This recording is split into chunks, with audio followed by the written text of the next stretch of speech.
La sal pasa entonces a las centrifugadoras, en donde la sal es lavada con agua marina, que termina de limpiar sus impurezas, disuelve todo rastro de otras sales que hayan podido quedar y deja ya una sal blanca y limpia.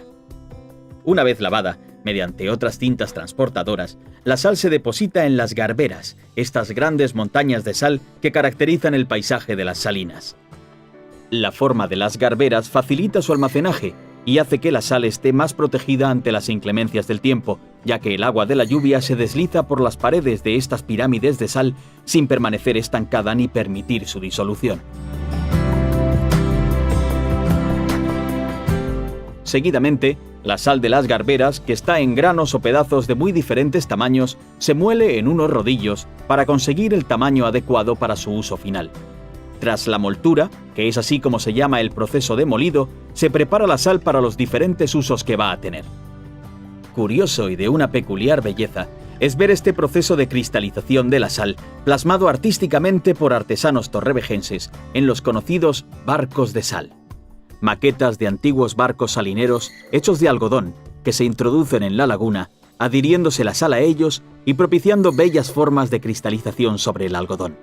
Un exquisito regalo de la ciudad, de sus salinas y de la propia naturaleza.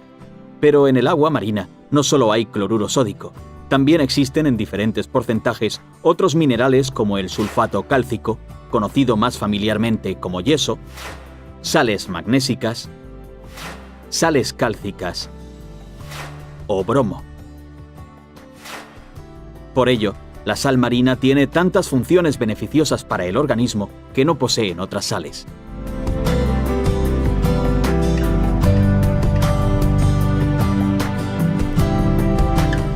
Existen dos tipos de sales fundamentales, la sal húmeda y la sal seca. La sal húmeda es la sal resultante tras todo el proceso de lavado anteriormente descrito. Se le llama así porque aún después de su secado, sigue manteniendo un 3% de humedad. La sal seca, sin embargo, pasará por otro lavado para dejarla aún más blanca y posteriormente por unos hornos que eliminarán ese pequeño porcentaje de humedad restante. Este último paso le confiere unas características óptimas para usos como, por ejemplo, la sal de mesa, que al estar ya seca del todo no se apelmaza y permanece siempre suelta. Tras la moltura, la sal pasa por unas cribas, unos pasadores, en donde con un movimiento continuo la sal se depositará en unas chapas metálicas con unos agujeros por donde pasan los granos de sal de diferentes tamaños y permanecen aquellos que no caben por esos agujeros. Así, todos los granos que luego se van a envasar son del mismo tamaño. Una vez que se ha molido y separado por tamaños, la sal húmeda recibe un nombre diferente según su medida: gruesa, salazón, fomento, molcero, corriente o extrafina. La sal seca, por su parte, al nacer de un proceso más reciente y moderno, recibe una catalogación numérica: tipo 00, tipo 1, 2, 3 o 4.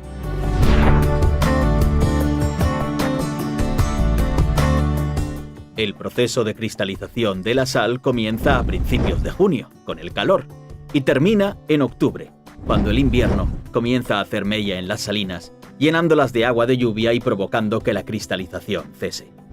Es a finales del mes de junio cuando se comienza su recolección, como reza el refranero popular: para San Juan, brevas y sal. La recolección puede alargarse a lo largo de todo el año, ya que aunque la sal deje de producirse, permanece en el fondo. La sal ya cristalizada no desaparece, aunque el nivel de salinización de las aguas baje, ya que debería de haber un cambio total del agua de la salina para que se consiguiese disolver toda la sal creada en el fondo. Además, la lámina de unos 80 centímetros que permanece por encima de la sal cristalizada o salmuera hace de barrera contra las nuevas aguas o aguas de lluvia debido a su mayor densidad, evitando así que desaparezca la sal.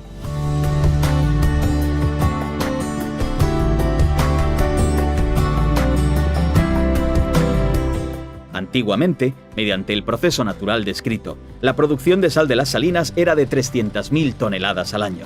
Actualmente, y gracias a la mecanización y modernización del proceso, se ha llegado a una producción de 700.000 toneladas. Pero a este considerable aumento también ha contribuido otro factor.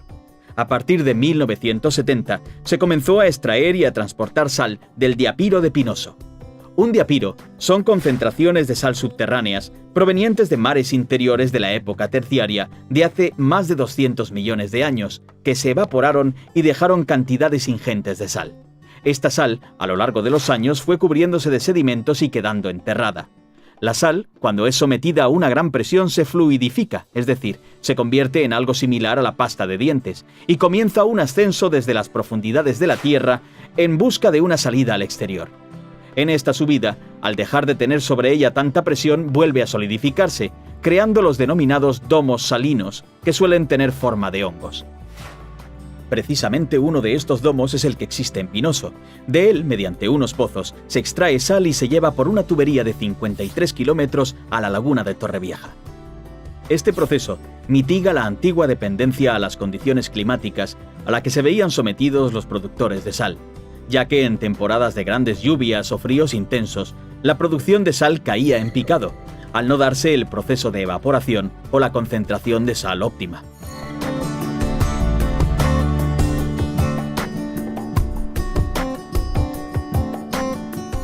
Cabe reseñar que la sal es un producto que se utiliza nada más y nada menos que para 14.000 usos diferentes.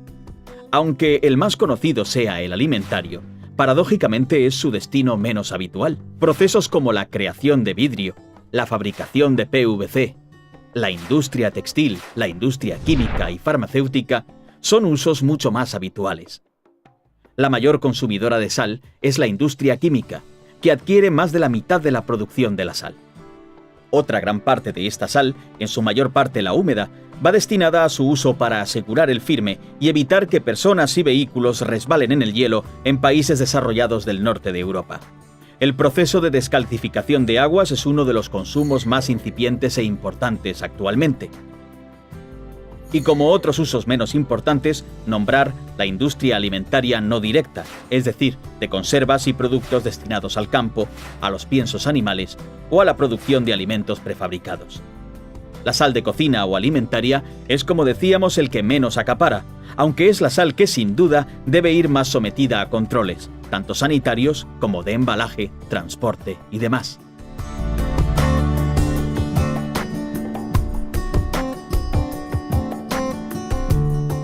Hay sal que se distribuye directamente a granel, como la sal que se destina al aseguramiento de firme o a grandes empresas de salazón, que se carga en camiones o barcos directamente, en camión mayoritariamente para el mercado nacional y en barco para el mercado internacional. Otra de las peculiaridades de las salinas de Torrevieja es que la sal va directamente al barco mediante unas cintas transportadoras que existen desde la explotación salinera hasta el puerto, el dique de Poniente. Así su carga es muy rápida y su salida es mucho más productiva.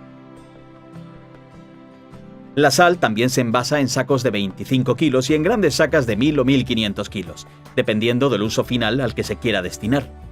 Las salinas de Torrevieja cuentan con modernas y eficaces máquinas de envasado y almacenaje para esta tarea. Los países a los que más sal se vende son los países desarrollados y principalmente a los del norte de Europa, siendo Noruega el principal comprador. Esta destina la sal adquirida tanto al aseguramiento del firme como a su gran industria pesquera. Italia, Portugal, el Reino Unido, los Estados Unidos, Irlanda o Dinamarca se encuentran también entre los principales compradores de sal de nuestra tierra. Dentro del territorio nacional, Galicia, Cataluña y el País Vasco son las zonas donde más sal torrevejense se vende.